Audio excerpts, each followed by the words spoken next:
أعوذ بالله من الشيطان الرجيم. بسم الله الرحمن الرحيم. وقال الذين لا يعلمون لولا يكلمنا الله أو تأتينا آية كذلك قال الذين من قبلهم مثل قولهم تشابهت قلوبهم قد بينا الآيات لقوم يوقنون إنا أرسلناك بالحق بشيرا ونذيرا ولا تسأل عن أصحاب الجحيم. صدق الله العظيم. وقال الذين لا يعلمون لولا يكلمنا الله أو تأتينا آية. اور کہا ان لوگوں نے جو نہیں جانتے کیوں نہیں کلام کرتا اللہ تعالی ہمارے ساتھ، کیوں نہیں آئی ہمارے پاس کوئی نشانی. ذالک قال الذین من قبلہم مثل قولہم، اسی طرح کہا ان لوگوں نے جو ان سے پہلے تھے ان کی بات کی طرح. شابہت قلوبہم، ان کے دل ایک دوسرے کے مشابہ ہیں. قد بینا الآیات لقوم یوقنون، حقیق ہم نے بیان کر دی نشانیاں اس قوم کے لیے جو یقین رکھتی ہے.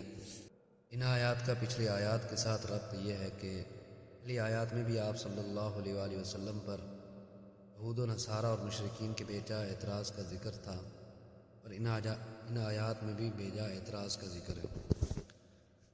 حضرت ابن عباس رضی اللہ تعالیٰ عنہ کے قول کے مطابق رافع نامی یہودی آپ صلی اللہ علیہ وسلم کے پاس آیا اور کہنے لگا کہ اگر آپ صلی اللہ علیہ وآلہ وسلم اللہ تعالیٰ کے رسول ہیں، اللہ تعالیٰ سے کہیں کہ وہ ہمارے ساتھ کلام کرے، اور ہمیں کہے کہ میں نے محمد رسول اللہ صلی اللہ علیہ وآلہ وسلم کو رسول بنا کر بھیجا ہے، کوئی کھلی نشانی ظاہر کرے جو آپ کی نبوت پر دلالت کرے کہ ہمیں معلوم ہو جائے کہ آپ صلی اللہ علیہ وآلہ وسلم اللہ تعالیٰ کی طرف سے بھیجے گئے.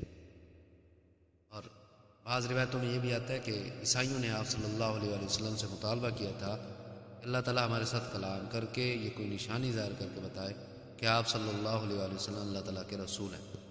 علامہ ابن کثیر اور علامہ سیوطی رحمۃ اللہ علیہ فرماتے ہیں کہ یہ بات عرب کے بعض لوگوں نے کہی تھی.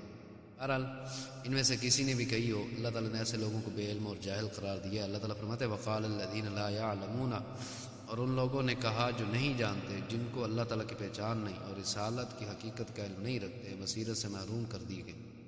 کیا کہا؟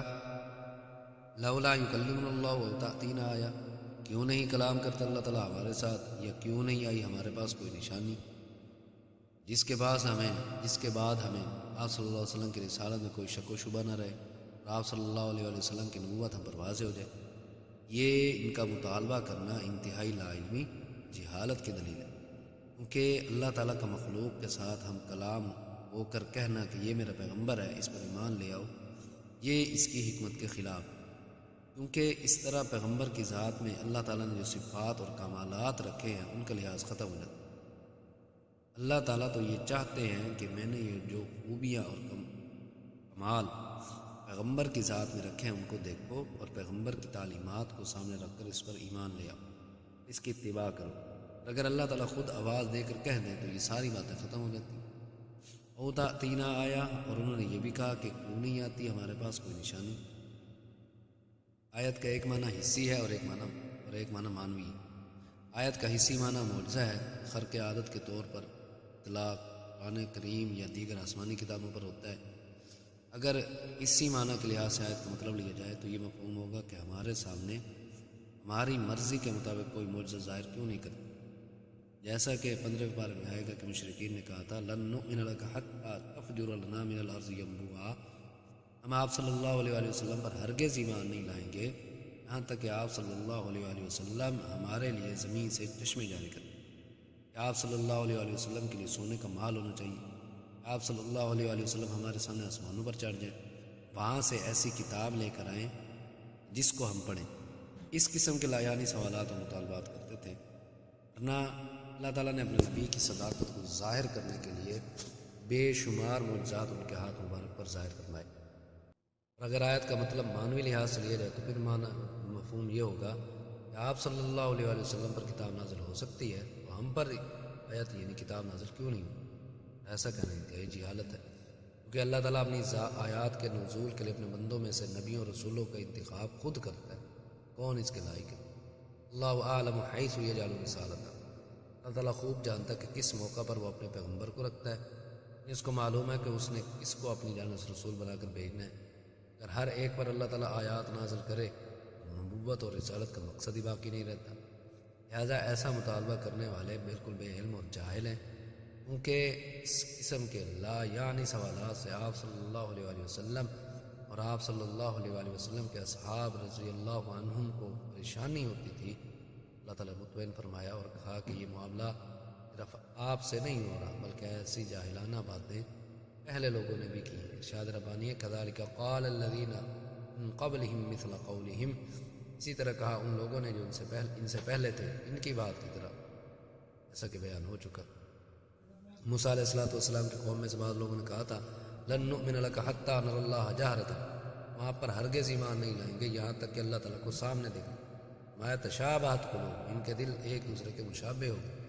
جس طرح ان کے دلوں میں پیغمبر خدا اور حق کے خلاف جذبات اور شیطانی وساوس تھے، اسی طرح ان کی بھی وہی حالت ہے۔ ما قد بینا الآیات لقوم یوقنون، حقیق ہم نے بیان کر دی نشانیاں اس قوم کے لیے جو یقین رکھتی ہے۔ نشانیاں تو سبھی کے لیے، اگر سبق وہی حاصل کریں گے جو یقین کرنے والے۔ اسی طرح یہ ہے کہ جس طرح قرآن کریم کو متعلق فرمایا نا کہ دل للمتقین، ہدایت ہے پرہیزگاروں کے لیے۔ قرآن پاک ہدایت تو سب کے لیے، مگر اس سے فائدہ متقین نے اٹھایا۔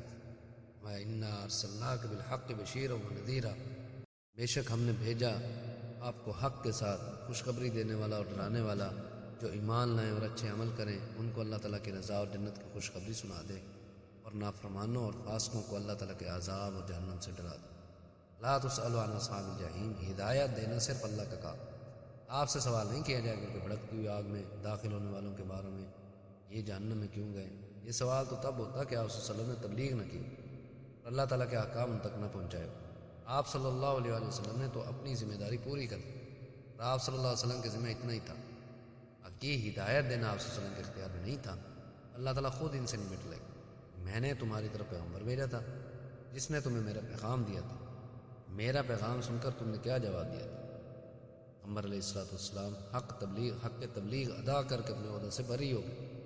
ہدایت دینا ان کے اختیار میں نہیں ہے، اگر ہدایت دینا نبی کے اختیار میں ہوتا، حضرت آدم علیہ السلام اپنے بیٹے قابیل کو، حضرت نوح علیہ السلام اپنے بیٹے کنعان کو، اور حضرت ابراہیم علیہ السلام اپنے باپ آزر کو ہدایت سے نوازتے۔ آپ صلی اللہ علیہ وسلم تبھی محبت کے باوجود اپنے چچا ابو طالب کو گمراہی میں نہ رہنے دیتے کہ ان کو ایمان کی دولت سے مال و مال کر دیتے۔ اللہ تعالیٰ سے دعا ہے کہ اللہ تعالیٰ